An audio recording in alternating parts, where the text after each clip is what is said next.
বৃষ্টি ধাৰাবাহিকখনৰ আজি নিশা আহিবলগীয়া এপিছডৰ প্ৰমো বৰ্তমান মুকলি হৈছে আৰু আজিৰ প্ৰমোত আমি দেখিবলৈ পাইছোঁ ধাৰাবাহিকখন হ'বলৈ গৈ আছে বহুত বেছি ইণ্টাৰেষ্টিং। বলকচোন চাওঁ আজিৰ প্ৰমোত কি দেখিবলৈ পাইছোঁ। আজিৰ প্ৰমোৰ প্ৰথম ভাগত আমি দেখিবলৈ পাইছোঁ লুনাই বিৰিনাক কৈ আছিল কিশোৰৰ বেমাৰ বুলি জনাৰ পিছতো তাক এৰি যাব পাৰিবি জানো? চা বিৰিনা, তই এতিয়া কিছুমান সিদ্ধান্ত সলনি কৰিব লাগিব।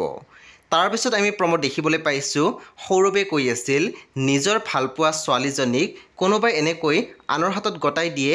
তেতিয়া আমি দেখিবলৈ পাইছোঁ জেঠাই মাত দিছে সি পাগলে সকলোবোৰ কৰিব পাৰে। প্ৰমৰ একেবাৰে অন্তিম ভাগত আমি দেখিবলৈ পাইছোঁ বিৰিনাই মনতে ভাবি কৈ আছিল তোমাক মই সুস্থ কৰিম কিশোৰ আৰু তুমি সুস্থ হৈ উঠিবা। বন্ধু বান্ধৱীসকল আজি নিশা ৮ বজাত ৰং টিভিত আহিবলগীয়া বৃষ্টি ধাৰাবাহিকখন খুবেই বেছি ইণ্টাৰেষ্টিং হ'বলৈ গৈ আছে। আপোনালোকে চাবলৈ একেবাৰে নাপাহৰিব। পৰৱৰ্তী আপডেটৰ বাবে আপোনালোকে আমাৰ চেনেলটো ছাবস্ক্ৰাইব কৰি কাষত থকা বেল আইকনত টিপি দিবলৈ একেবাৰে নাপাহৰিব।